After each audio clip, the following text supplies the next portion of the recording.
Hey guys! Welcome to the second part of the series of videos that will involve me walking you through the process in which I take my Secondlife photography. For this particular video, we'll be covering the Secondlife part of the walkthrough, where I'll be sharing you some tips that work very well for me in terms of setting up my shots within Secondlife. So here we are in Secondlife. For this particular tutorial, I'll be using the Firestorm viewer. So if you're interested in following along, do make sure that you have that downloaded and are logged into Firestorm. At the end of the day, if you want to take a picture in Secondlife, most viewers are going to allow you to do that, and there's really not much difference between each and every one of the viewers. But if you're interested in doing more advanced Secondlife photography, where you're adjusting the lighting information, shadow quality, and ambient occlusion, some viewers are going to allow you to do that pretty much straight from the interface, and then some viewers are going to kind of have them hidden and you have to go through the debug settings just to get to it. The two viewers that are predominantly photographer friendly are going to be Firestorm, one of them, and then the next one is going to be the Black Dragon viewer. So for this particular tutorial, we'll be actually going through portraits in Secondlife. Recently, when I'm doing portraits in Secondlife, I do like to have a background rezzed out as well. And the only reason for that is because I think it adds a lot of depth in the scene, and I kind of like keeping everything pretty much Secondlife right now. So for shots like portraits, what's going to be super useful is going to be backdrops like these. This particular one is from Pseudo. And what's really cool about backdrops like these is that you don't really have to res a full scene just to add depth to your shot. You can just res one item and then decorate it a little bit. And because it's so far away, I tend to kind of not care too much about the placement of each item as long as it looks good in the final shot. Another really cool thing to kind of add life into your shots are going to be particle effects like these, moving leaves, stuff that are moving essentially. So one store that produces really quality kind of items that move around in the scene is going to be Ank. Ank does really gorgeous things. And what I tend to do when I res out items like these is that I would delete all the scripts within them so that they're not moving, so that they're not kind of budging around. And I just find that it's a lot easier to take a picture when everything is pretty much static. So the next thing that we're going to touch on is going to be camera controls for Secondlife. A lot of the times when people are controlling their cameras, they might use a tool like Camera Tool to kind of rotate, zoom in and out, as well as pan around their scene. And this is completely fine in terms of setting up your shot, but I do find that the controls here aren't quite as precise, and sometimes clicking on them can allow you to overshoot whatever that you were actually trying to aim for. So what I like to do is use my keyboard shortcuts instead of the camera tools to adjust my camera angles. And the three keys that you only need to pay attention to is Alt, Control, and Shift. The combination of these three is going to allow you to pretty much set up your camera the way that you want to. So the Alt key is going to turn your pointer into a magnifying glass, and wherever you click on is going to be the spot in which you zoom in and out as well as rotate around. So if I were to press the Alt key and then click on one of these windows at the back, is going to allow me to zoom right into that spot and rotate around as well.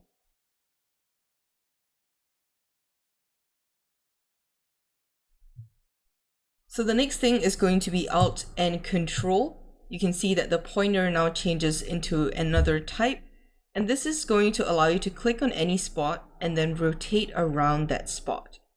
So if you were to click on one of these leaves, it's going to change the camera to that spot and then rotate around that particular leaf item.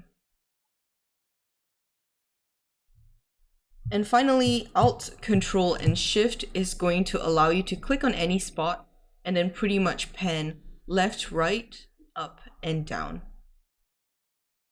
So what I like to do is kind of orient my spot into if in this case I'm taking a portrait, then it's pretty much going to be on the avatar. So I'll just click the Alt key, click on my avatar, and then it's going to zoom in, and then I'll press the Control key to rotate it around, and then the Shift key to pan it. And this whole time I kind of just keep my finger on the 3 buttons so that I can pretty much just alternate from whichever control that I want. But this is going to allow you a very precise way to control your camera angle, and you don't ever need to overshoot whatever that you were trying to point at. The next thing is going to be zooming in your camera. I'm not sure if you guys can see, but like if I were to press the Alt key and zoom into my avatar, you can tell that there's a little bit of a perspective distortion where everything in the center of the shot is going to appear bigger than whatever's on the left and the right hand side. And the reason for this is because the camera in Second Life reacts very similarly to a camera in real life, where, everything is curved in a way, and it just makes everything in the center appear a little bit bigger, somewhat like a fisheye effect. So if you are trying to zoom in and out of your scene, I would strongly suggest using Control 8, 9, and 0. Control 8 is going to zoom you out, Control 9 is the default view, and then Control 0 is going to zoom you in. So right now, the default angle is going to be Control 9. So if I were to hit Control 9, you can see nothing really changes in the scene. But if I were to start pressing Control 8, you can see that it's zooming out. If I press it one more time, which is pretty much the maximum number of Control 8s you can do, you can see that it zooms out and it allows more object to appear on the scene as if you're using a wide-angled lens. So if I were to zoom into my avatar now, you can see that that fisheye effect is very, very much kind of enhanced and dramatic. This particular lens type or zoom effect is going to be very useful for architecture shots where you kind of want to get more of the building within the scene and have a very dramatic look to that building. If I were to press Control 9 again, you can see that in the default angle, you don't really get quite as much integrated into your scene. For portraits, however, I would strongly recommend using Control 0. So if I were to position my camera at this spot now and press Control 0, you can see that I'm zooming into my shot. And if I press Control 0 a couple of times, I don't believe there's a maximum number of times that you can do this.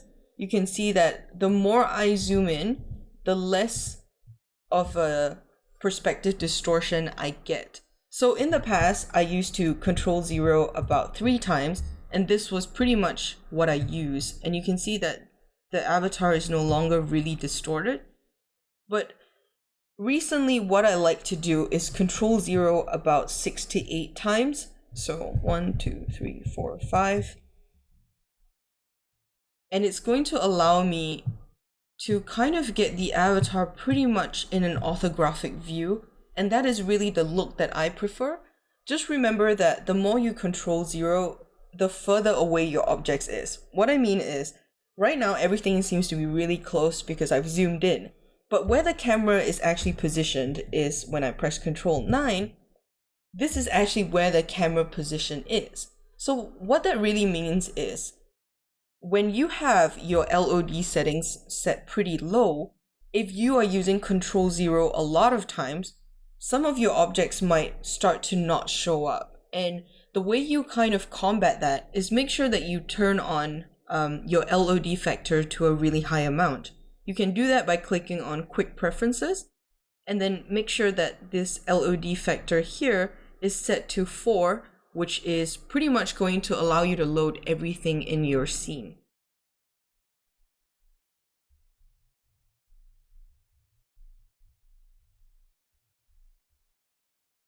So the next tip that I want to share with you guys is how you can use camera tools in Firestorm to save camera angles. In this situation, I found a camera angle that I do like, and I would like to save this position so that there's no way that I would accidentally press the escape key or move my camera out of view. And the way that I can do that is either I can purchase HUDs off the marketplace that allows me to save and store camera positions, or I can actually save some money and use the Firestorm camera tools function. This is only going to allow you to save one camera position, so if you have multiple ones that you do want to save, I would still recommend that you purchase them off a HUD in the marketplace. So what you want to do is first have camera tools easily available for you to click on. And what I tend to do with Firestorm is I would right click one of these bars and then click toolbar buttons. And I always have these three buttons docked to the right hand side. And that's going to be Phototools camera. I click and I drag it to the side. Phototools, click and drag it to the side. And then snapshot as well. And then I'll just click the X to close it.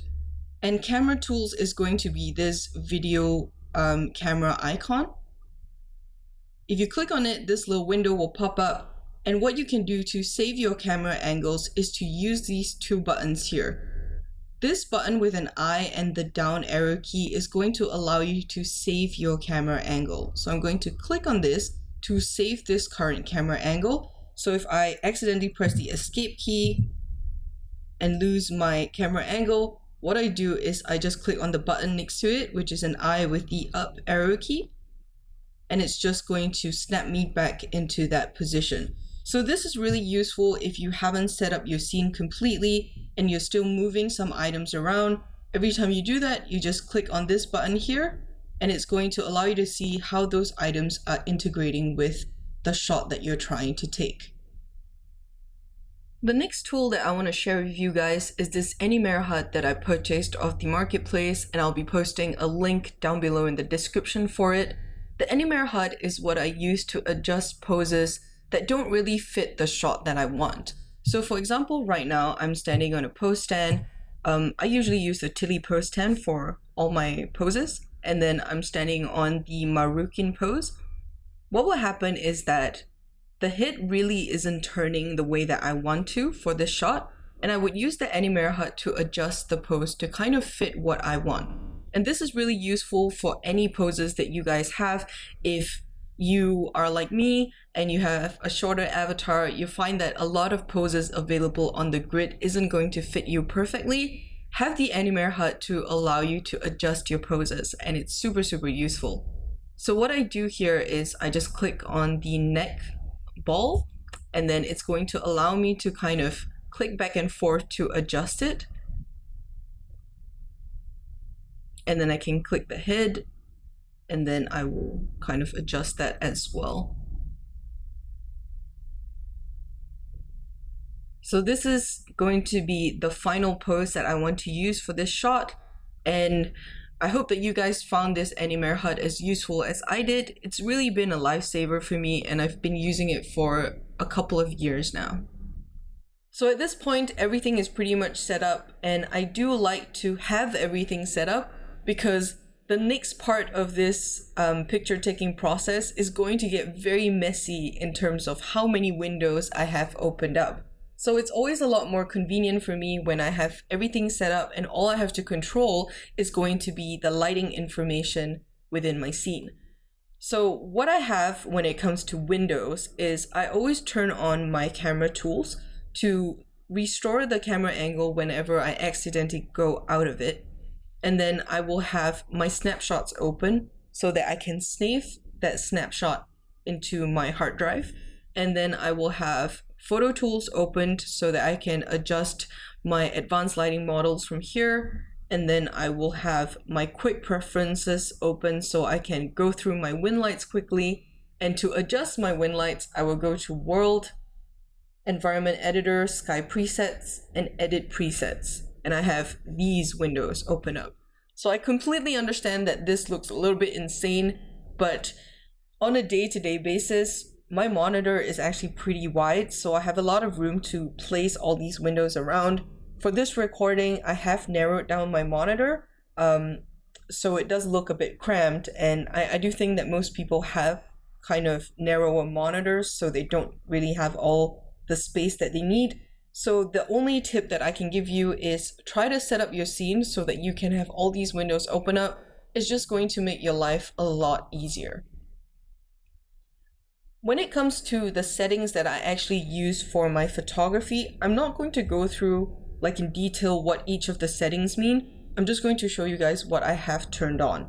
So under advanced, I always have my high res snapshot and my quiet snapshots turned on. And then under avatar preferences, for my graphic settings, this is pretty much what I have set up. I don't really push this over to ultra because I find that what this does is it just gives you a preset of what ultra is and what low is. So I always have this to low, but then I kind of tweak the settings myself. So I always have post-process quality set to high, and then for objects, avatars, terrain, and sky, all these are high as well. I don't have my flexi prims and trees set to high because most of the times I never use any of these objects. And then I never turn on these shaders from here. I always turn it on from Phototools. But anytime you turn on advanced lighting model, you're going to be able to control this part of your preferences. And this is where you want to make sure for shadows, it's sun, moon, plus projectors. Avatar shadow is complex. Water reflection is everything. And then for point lighting is full. So all those, you should have them kind of set that way. And then for avatar rendering, I always have these two tabs set to a check. And then for hardware settings, these two I always check it. And then anti-alias, I will have it set to 16. Under rendering, I always kind of put my glow strength at 2, but you guys can pretty much do whatever you want here. And then I believe the quality of shadows, I always have it at 4. And I think that this is all I do here. For depth of field, I never ever use it, so I leave this completely alone. And these are the settings that I use. So I'm just going to click OK. And the type of size that I take out of Secondlife is always going to be a high resolution. So anything above 4000 is going to work really, really well. It just depends on how high your computer can go. So 6000 is actually one of the highest amounts that I can go. And that is what I use, even though my final images tend to be only 2 to 3K. The reason why I like to work with a higher resolution is I always think having more to work off of is always going to give you a better quality shot at the end of it.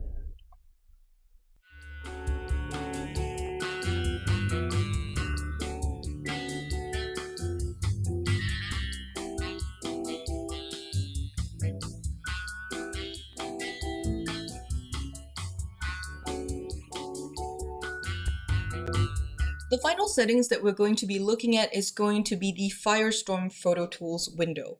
This is what I was referring to earlier on in the video when I talked about how the Firestorm viewer integrates certain value adjustments into their user interface. This Phototool window is basically where you adjust every single setting that will affect what you see on the screen. So if you go through the different tabs up top, you can adjust your Windlight, your glow, but what we want to focus on is going to be the lights tab, where we touch on the lights and shadows settings, as well as the ambient occlusion settings.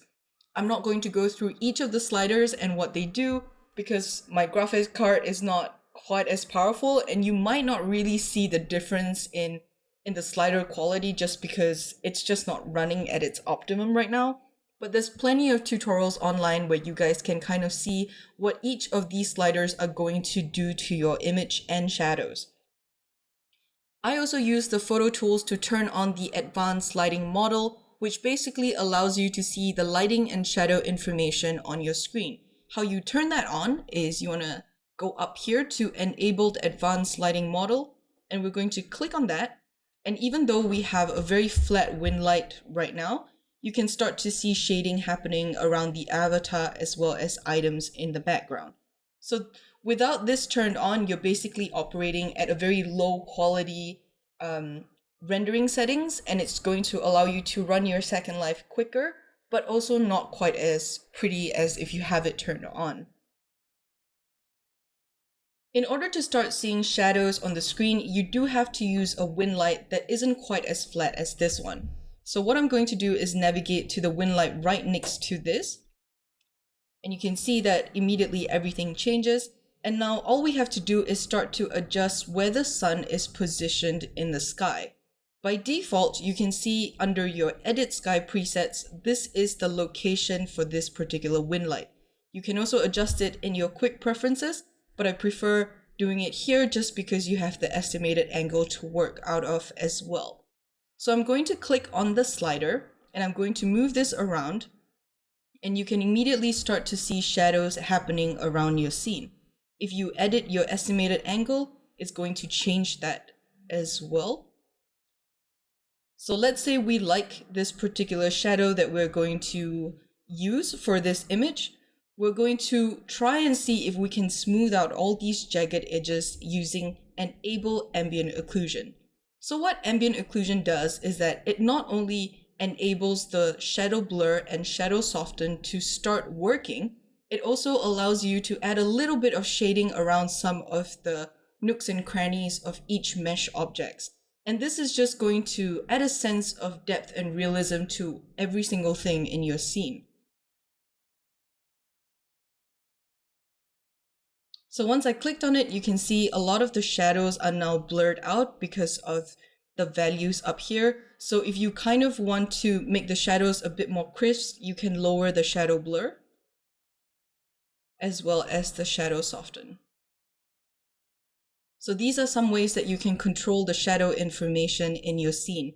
What I like to do is kind of adjust it without ambient occlusion and then only turn on ambient occlusion when I'm taking a shot.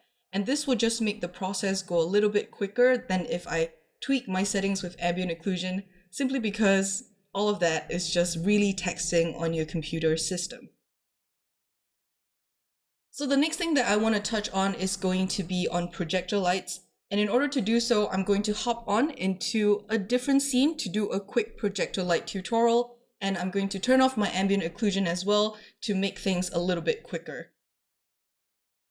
So here we are in a completely different scene where I've rezzed out a simple backdrop, a sphere object, and we're going to use this cube to turn into a light source of some sort. So in Secondlife, there's going to be two different types of lighting available when it comes to rezzing lights in the scene. The first one is going to be a point light, and the second one is going to be a projector light. So how you kind of turn something into a point or projector light is just to right click on the object, click edit, and then turn on under Features tab, this light checkbox. And the moment you turn that on, if you don't notice anything switching on, it's because you don't have local lights enabled. So this is where we want to go back to the Phototools tab and then click on Enable All Local Lights. When you turn this on, you can immediately see that this has now become a point light. So if I were to uncheck this, there's absolutely no light information, and this is how we get light into this scene. For me to create point lights and projector lights, I actually like to use a Windlight called Phototools No Light, and you can get there by navigating down to Phototools and then click on Phototools No Light. The reason why I like to use this particular Windlight is because the moment I turn off all my local lights, you can see that this particular Windlight is just a completely pitch black Windlight. There's no sun information whatsoever, and you can really set up your projector lights a bit better when you have completely nothing else that distracts you from it. So this is the Windlight that I like to use for this instance. I'm going to turn the Enable All Local Lights again to start showing you guys how the lights are working. When it comes to lights, this particular light source now, the moment that you click this checkbox, becomes a point light. What a point light does is that it just emits light from this particular point. So the further you drag this out, the more the light kind of disperses around the scene. And this is determined by the radius in this section here. So if I were to lower the radius down to 1, you can see that it's not casting a bright light, but if I push it nearer to the object, it starts to cast that light source. And the intensity is what's controlling how intense this light is. the lower I go, the less intense this is going to be. And for the fall off, it's just how much of the light is kind of degenerating as it goes out. So if I do 0, it's going to be a very sharp, bright spot right smack in the center, and then it doesn't really disperse that far out. But if I turn this to 2, you can see that it's just a very soft glow. And I'm going to increase this back to the highest amount so that you guys can kind of see it a little bit better. So this is what a point light does. The FOV, focus, and ambient is not going to affect much, especially when it's just a little point light like this. Another thing that you'll notice with point lights is that point lights don't cast any shadows in the scene. So it's just going to be a continuous source of light that doesn't cast any shadow whatsoever. In order to cast shadows using this light, you have to turn this into a projector. To turn this light into a projector, you have to click on this little X icon here, which is basically a texture icon. And you can drop in any texture you want, but in this case, I like to just go with blank, and then it turns this immediately into a projector light. What a projector light does is that it's going to emit that image that you've inputted in here on the z-axis downwards. So for me to kind of cast it on that sphere, I just have to rotate it by clicking Control and then rotate it this way, and you can see that now it casts a light on the sphere as well as create a shadow right behind it. So the further I push this, the shadow changes as well. So this is a really great way to kind of create shadows for your scene without using Windlight to kind of do that. The values that are going to change this particular projector is going to be the usual intensity, radius, and fall off, as well as FOV, focus, and ambient. What ambience does is when you increase this, it's just going to add a little bit of light all around, and you can see that the shadow on this particular object starts to gray out. I usually don't turn up ambient that much, so I'm going to keep this to the 0 value, and I'm going to play with the FOV and focus. So what happens with focus is that the higher you push this, the sharper that texture is going to show up, and the lower that you put this number, the more, precise that texture is going to hit on wherever you're casting it. So when I'm using this blank texture, I like to kind of push this up a little bit higher so it hits a wider area, and then I kind of blur out the focus quite a bit. And so now I have a light source that looks really, really natural. One cool thing about projectors is that you can pretty much use any texture that you want. So if I were to navigate down to a random texture in the library folder, like a floor tile, I'm just going to click on it, drag, and wait for it to load. And this texture is now going to be casted onto your scene. If you look at the screen now, everything is super blurred out, and that's because the FOV and focus is set really low. So I'm going to increase this, and I'm going to decrease this. And you can see that the texture that I've decided to use is now being projected onto the scene. So this can be a really cool effect if you are looking to experiment with this particular texture projection. But in most cases for my photography, I do use the blank texture just to create a light. So now we're back in our scene. I just wanted to show you guys how my actual scene setup looks like. I've basically turned off all my Windlight by using Phototools No Light, and I've enabled my local lights to show you guys what type of projectors I've set up in the scene. Usually I like to set up one projector right in front of the avatar, and I don't know if you can tell, but let me zoom out and use a different Windlight so you can actually see where it is. I've actually placed my projector really far out, and with a high radius, but with a very low intensity. What this projector light is doing is casting this little glow on the face here that will allow me to capture a skin shine of some sort. And if you zoom out a little bit, I'm going to try and select another projector light that I have. I'm going to turn this off. So the other projector light was creating this little light here, and then I've turned this on to kind of brighten up my avatar. So I have a lot of these random projectors around the scene, and the reason why I do that is just to add a little bit of light and then combine it with different wind lights to create the look that I want. The only reason why I do this is because certain wind lights is not going to be able to grab that skin shine because of the placement of the sun, and I kind of like the look of this just to add a bit more realism to the skin of the avatar. How intense this shine is going to not only depend on the light, but it also depends on your mesh item itself. So whatever mesh body part you use, be it a Lelutka head, a Katoa head, Maitreya body, Beleza body, whatever the case is, there's always going to be a slider on your HUD, and it's going to be positioned differently for different HUDs, but there's always a slider that controls specularity or shine, and that is what's going to control the amount of shine that your object is going to have. So the higher you push it, the more wet and slick your skin is going to look.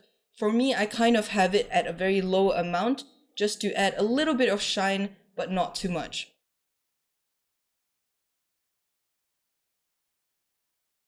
So when I'm taking pictures in Secondlife, what I normally do is I kind of alternate between having my local lights turned on or just having my wind lights turned on. So for example, if I wanted to use, let's say, the pirate wind light, I can use this to create my shadows, but then have the skin shine from my projector lights. So I'm going to enable ambient occlusion to create a very smooth shot. And then this is the shot that I would kind of snapshot out into my hard drive. So I'm just going to wait for it to load and then save this out into my hard drive. So this is how I take pictures in Secondlife. Sometimes I would turn this off and just use the shadow information. It just depends on what I'm using that shot for. And that's what I'm going to explain in the last part of the video where I go through the pictures that I actually do take from Secondlife. But before we get out of Secondlife, I do want to show you a couple of wind lights that I do like to use. One of the wind lights that I use very often is going to be a depth map wind light that I will put down below in the description for you to download. This is a wind light that I've kind of created and modified by myself. I'll also link to Barry's tutorial on how to install wind lights onto your viewer so you can kind of figure out how to do that as well. So with this particular wind light, I always turn off my local lights and my ambient occlusion. What I want is a very clean dark to light kind of transition. So basically everything that is dark is going to be the foreground of your image. Everything that is light is going to be the background of your image. This is going to allow me to blur out the background from my foreground and create like a depth of field effect, which I will show in Photoshop. If you guys are not interested in downloading this wind light, I'm going to share with you two other wind lights that kind of produce the same effect, and it's already available in your Firestorm pretty much right from the get-go. So one of them is going to be Windlight 13. If you click on it, you can kind of tell that whatever that is dark is going to be the foreground, and then whatever that is light is going to be the background. This is going to produce a very similar effect, but you would need to adjust this a little bit brighter in Photoshop. The next light is going to be, let me see, Auric Gray, I think it was. Yeah, Auric Gray. So if you click on this, you kind of get the same effect as well. Sometimes I would combine all three of them to kind of get the depth of field that I really want, but most of the time I do just use my own and then kind of get that shot out. I will teach you guys in the next video how to turn that into a depth map image. But basically with depth map, you just want to make sure that there's no ambient occlusion turned on, as well as no local lights turned on. The rest of the time when I'm taking pictures in Secondlife, I don't have specific wind lights that I like to use because I do kind of mix and match and just do a lot of trial and erroring. But the more that you use wind lights in Secondlife and the more you take pictures in Secondlife, you're going to find certain wind lights work very well for the pictures that you like, or certain wind lights just don't do much for you. A lot of it is going to be just experimentation and learning more about your viewer and wind lights the more that you use it. So we've come to the end of the Secondlife part of this video. I just wanted to show you guys some tips and tricks on what lets me set up my shoots within Secondlife. For the next part, I will be showing you the different images that I actually got out of this particular scene and explain the reasons why I took some of those shots to give an idea behind what I was thinking when I was taking them. And at the end of the day, I will be using all these shots and then layer them in Photoshop to create a base image that I work from. I completely understand if this entire process seems very tedious for just one shoot, and you might be very satisfied with just taking a shot like the one that you see on the screen and edit your image from there. There's absolutely nothing wrong with doing that. For me personally, what I like to do is to be able to experiment with the different wind lights options because I think it gives me a lot more control over the lighting rather than try and set up everything within Secondlife. And I also think that it kind of adds a bit of complexity to the shoot because more often than not, you're not going to be able to mimic that type of lighting without crashing your computer or without taking an extremely long time to do that. So at the end of the day, this is just the method that works for me, but use whichever method of editing that fits your preferences and you're going to be good to go.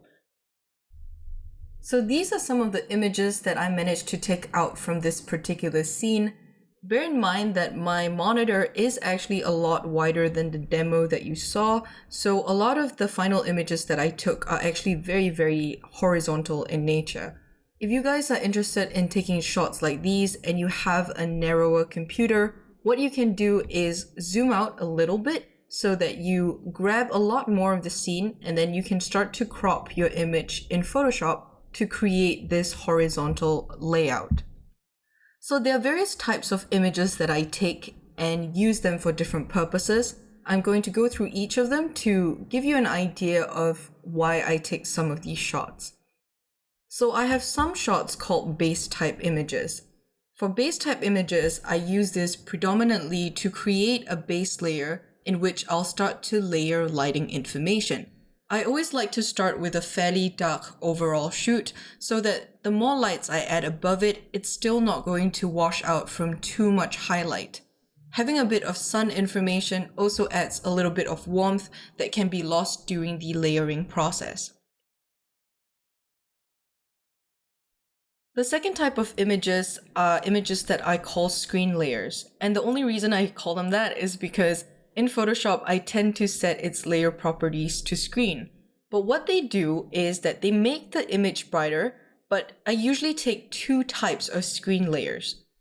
The first type of screen layers are shots like these, which will allow me to brighten up certain parts of the images that I find too dark by the end of it.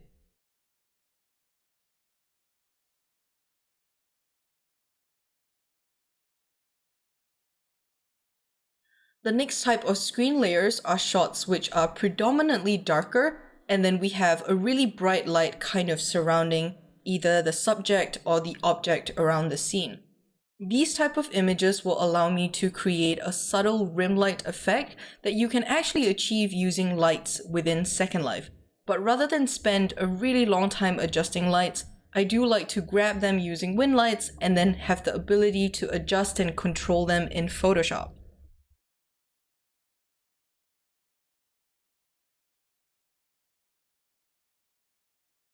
The third type of image we're going to get is the shadow images. For shadow images, this is kind of the direct opposite of a screen layer where you use them not for the light information, but for the shadow information. So shots like these, I kind of alternate between using screen, soft light, overlay, or multiply. It just depends on what image I get. but the idea is taking those shots just for the shadow options available in the Windlight.